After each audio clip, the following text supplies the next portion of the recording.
बहुत स्वागत है आपका। कांग्रेस के वरिष्ठ नेता मध्य प्रदेश के पूर्व मुख्यमंत्री दिग्विजय सिंह के पार्टी अध्यक्ष पद का चुनाव लड़ने के ऐलान के साथ चुनावी सरगर्मी बढ़ गई है। दिग्विजय सिंह ने पार्टी अध्यक्ष पद के चुनाव के लिए नामांकन पत्र खरीद लिया है। कहा है कि कल नामांकन दाखिल करेंगे। फॉर्म लेने के बाद कांग्रेस अध्यक्ष पद के लिए उम्मीदवारी पर न्यूज 18 से बातचीत में दिग्विजय सिंह ने दो टूक कहा, मैदान खुला है, जिसको लड़ना है लड़ ले। आपको बता दें, अशोक गहलोत ने कांग्रेस अध्यक्ष पद का चुनाव लड़ने से इनकार कर दिया है। दिग्विजय सिंह ऐसे समय में नामांकन पत्र भरने जा रहे हैं जब राजस्थान संकट के चलते मुख्यमंत्री अशोक गहलोत की जो चुनावी संभावना है वो खत्म हो गई। वो खुद भी उन्होंने बात कर दी है और पार्टी अध्यक्ष पद का चुनाव न लड़ने का उन्होंने ऐलान किया है। पार्टी नेता शशि थरूर ने भी कहा है कि कल दोपहर वो नामांकन पत्र दाखिल करेंगे। दिग्विजय के नामांकन के लिए मध्य प्रदेश के 11 विधायक प्रस्तावक बने हैं।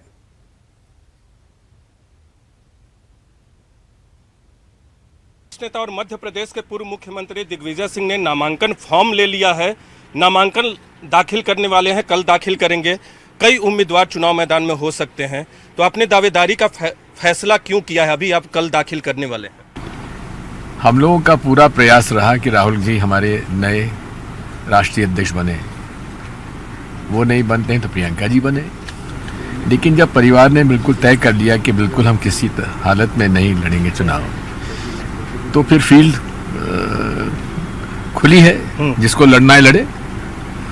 नहीं, जिसको लड़ना है लड़े। आप भी चुनाव मैदान में ताल ठोकने को तैयार हैं, शशि थरूर भी ताल ठोकने को तैयार है। अशोक गहलोत ने कहा था कि नामांकन दाखिल करेंगे, बीच में राजस्थान का संकट पैदा हो गया। उन्होंने कहा है कि जो हुआ वो गलत हुआ राजस्थान में, उससे वो आहत, जो हुआ उससे आहत है। तो अगर वो चुनाव मैदान में उतरते हैं तो दिग्विजय सिंह चुनाव मैदान में बने रहेंगे, नामांकन दाखिल करेंगे। अगर अशोक गहलोत भी दाखिल करते हैं तो हर कांग्रेस के, प्रदेश कांग्रेस के सदस्य को चुनाव लड़ने का अधिकार है। अशोक गहलोत लड़ते हैं तो मुकाबला तो दिलचस्प होगा।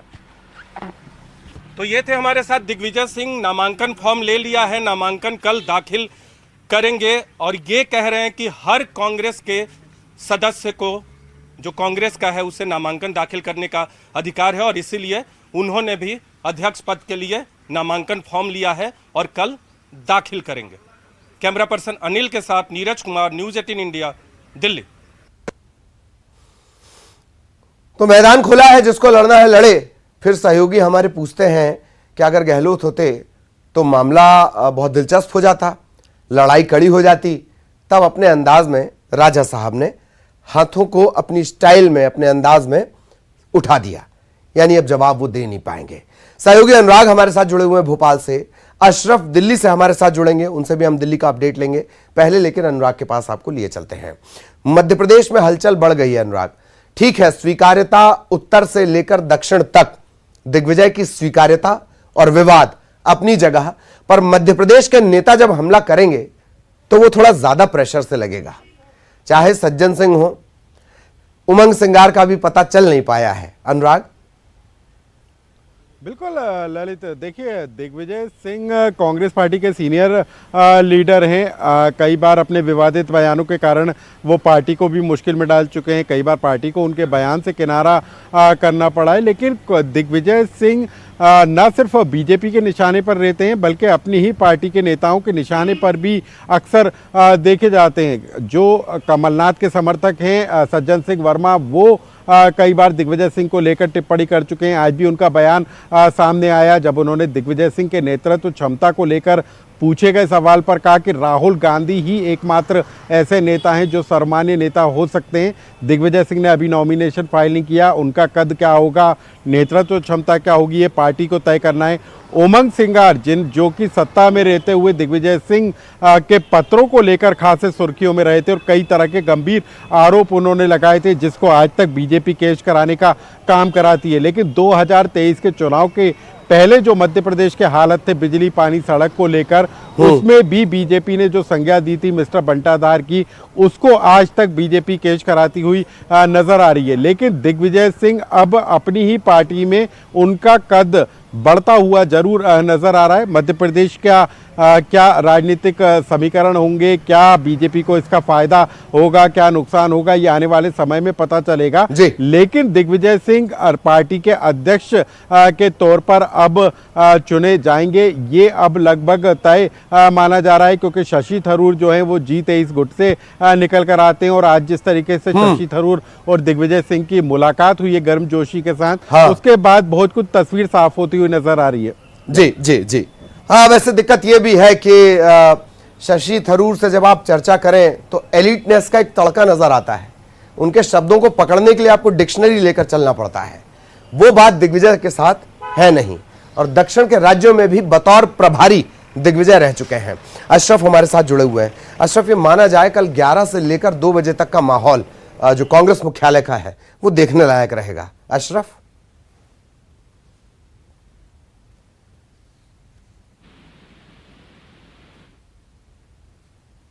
अशरफ, आप तक मेरी आवाज पहुंच रही हो तो सवाल मेरा यह कि कल 11 बजे से लेकर 2 बजे तक का माहौल जो कांग्रेस मुख्यालय का रहेगा, 2 भी क्या शाम तक का, वो देखने लायक होगा।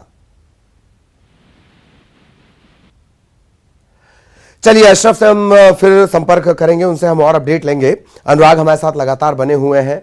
अनुराग, हिंदुत्व कभी वो दिखाते नहीं है और संघ को वो कभी छोड़ते नहीं है। जितनी सहजता बीजेपी दिखा रही है, अब दरबारी शब्द को लेकर दरअसल अटैक किया जा रहा है, जितनी सहजता बीजेपी दिखा रही है, क्या वाकई अंदर खाने उतनी सहज है? सवाल नंबर 1। दूसरा, बूढ़े शेरों से परेशान देश की सबसे पुरानी पार्टी में एकमात्र ऐसा जवान जो अपनी उम्र को काफी पीछे छोड़ चुका है, नर्मदा परिक्रमा तकरीबन 3500 किलोमीटर, अगर मैं गलत नहीं हूं तो, उसमें उन्होंने साबित किया कि वो अभी पैर से भी बहुत सारी पॉलिटिक्स कर सकते हैं। अनुराग, बिल्कुल, देखिए दिग्विजय सिंह ने 2018 के चुनाव से पहले जो नर्मदा परिक्रमा की थी उसका बहुत ज़्यादा असर हुआ कि नहीं हुआ। 2018 के चुनाव के नतीजों में कांग्रेस सत्ता की दहलीज तक जरूर पहुंच गई और इसके पीछे एक वजह इसको भी माना गया था कि दिग्विजय सिंह ने जो पैदल पदयात्रा की थी, नर्मदा के चारों तरफ जो किनारा पर उन्होंने जो यात्रा निकाली थी, उसका भी असर हुआ था, क्योंकि 90 विधानसभा सीटों को इस दौरान दिग्विजय सिंह ने कवर करने का काम किया था। दिग्विजय सिंह को लेकर बीजेपी हमेशा हमलावर रहती है। बीजेपी के नेता कई तरीके से हमलावर होते हैं, तो वहीं दिग्विजय सिंह भी आरएसएस से लेकर बीजेपी के नेताओं पर हमलावर होते हैं और यही एक वजह हो सकती है कि दिग्विजय सिंह का नाम आगे बढ़ाया गया हो।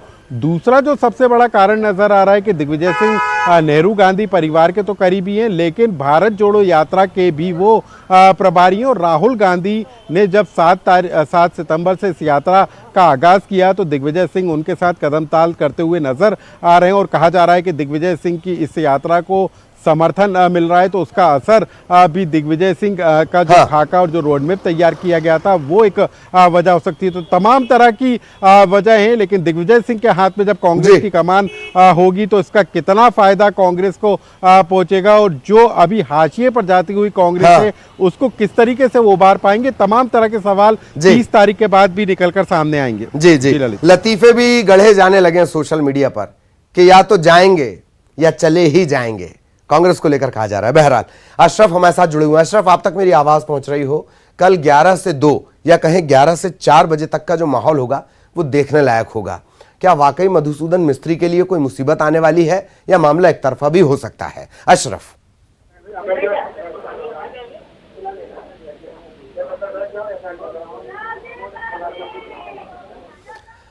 आप मुझे सुन पा रहे हैं? अशरफ, तो कल कांग्रेस मुख्यालय 11 से 2 का माहौल।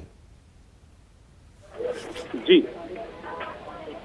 हाँ, देखिए ललित, काफी माहौल जो है अब वक्त के साथ और गर्म होता जा रहा है। इस वक्त मैं दिग्विजय सिंह की आवाज में हूँ और यहाँ पर कार्यकर्ताओं का जो है एक तरह से कहा जाए कि लगातार तांता आ रहा लगा हुआ है और इस वक्त काफी संख्या में यहाँ मध्य प्रदेश और पश्चिमी उत्तर प्रदेश से कांग्रेस के जो बड़े कद्दावर नेता हैं वो आ रहे हैं, अलग अलग राज्यों से आ रहे हैं, सब लोग यहाँ बधाई देने के लिए आ रहे हैं। तो आप अंदाजा लगा सकते हैं कि अभी 11 बजने में, कल सुबह के बहुत वक्त है, लेकिन अभी से लगातार यहाँ पर जो दिग्विजय सिंह के घर में है वो कार्यकर्ताओं की भीड़ लग रही है। बधाई देने के लिए लोग बाग खड़े हैं, लगातार बधाइयों के संदेश दिए जा रहे हैं। लेकिन दिग्विजय सिंह के चुनाव मैदान में उतरने से ही आप अंदाजा लगा इससे बहुत साफ होता है कि कांग्रेस कहीं न कहीं अब एक और ज्यादा मजबूत होती है, क्योंकि अगर कांग्रेस की कमान दिग्विजय सिंह को मिलती है तो 2024 का चुनाव है वो काफी हद तक दिलचस्प हो जाएगा, क्योंकि अभी तक जो सवाल उठते थे कि कांग्रेस का नेतृत्व कमजोर है, दिग्विजय सिंह के पास आने के बाद ये जो सवाल होंगे इसके ऊपर कभी कमोबेश विराम लग जाएगा, क्योंकि दिग्विजय सिंह खुद एक बहुत कद्दावर नेता है और जितनी नरमी से बात करते हैं उतनी सख्ती से बात करते हैं और जो जैसा होता है उसी अंदाज में बात करते हैं। अगर हिंदुत्व की बात की जाए तो वो हिंदुत्व पर भी लंबी बात करते हैं, उसको मानते हैं। कई बार उन्होंने इस बात को लेकर हिंदुत्व को आरएसएस के जो बड़े नेता हैं और भाजपा के उनको ऊपर निशाना साधा है, और लेकिन इसका संघ या भाजपा की तरफ से कोई उनकी जो बातें होती हैं, जो आरोप लगाते हैं, सत्य होते हैं, तो उसका कोई जवाब नहीं देता। तो कुल मिला के कहा जाए कि अगर दिग्विजय सिंह को कमान मिलती है तो कांग्रेस के लिए एक संजीवनी से कम नहीं होगी। 2024 का लोकसभा चुनाव भाजपा के लिए एक मुश्किल जरूर कर देगा। बिल्कुल बिल्कुल। सोशल मीडिया पर एक और सवाल, एक और हैशटैग कि बंटाधार या बेड़ा पार, इसके आगे हालांकि क्वेश्चन मार्क लगा हुआ है। ये तमाम सोशल मीडिया की हलचल भी हम आपको बताते रहते हैं। बहुत बहुत शुक्रिया अशरफ आपका, अनुराग आपका, इस तमाम जानकारी के लिए। विस्तार से हम जानकारी दे रहे थे। दिल्ली से लेकर भोपाल तक तमाम जगहों पर नजर बनी हुई है, राजस्थान पर भी है। अब आपको लिए चलते हैं जबलपुर। भारतीय सेना के लिए घातक हथियार बनाने वाली आयुध निर्माणी खमरिया फैक्ट्री जबलपुर में एक बार फिर बड़ा हादसा हो गया। इस हादसे में 6 कर्मचारी गंभीर रूप से झुलस गए। आयुध निर्माण खमरिया फैक्ट्री के सेक्शन 6 की 637 नंबर की बिल्डिंग में डेंटिक्स मेल्टर मशीन में एल्यूमिनियम पाउडर में आग लग गई। उसके चलते हादसा हुआ। धमाके के साथ आग लगी, इसके चलते वहां कर रहे जो कर्मचारी थे वो इसकी चपेट में आ गए। इसमें श्यामदेव है, करण आर्य है, नंदकिशोर सोनी है, विजय कालूराम मीणा है। कुछ कर्मचारियों को वो मामूली रूप से झुलसे भी थे। अधिकारियों ने बताया कि हादसा होते ही वहां मौजूद तमाम दमकल कर्मचारियों ने आग पर तत्काल काबू पा लिया। 5 लोग इंजर्ड हुए हैं जो अभी हॉस्पिटल में एडमिट है। मैं उनको देखने जा रहा हूँ। प्लीज सर, कैसे हुआ हादसा, क्या ये सब कुछ भी पता नहीं है अभी।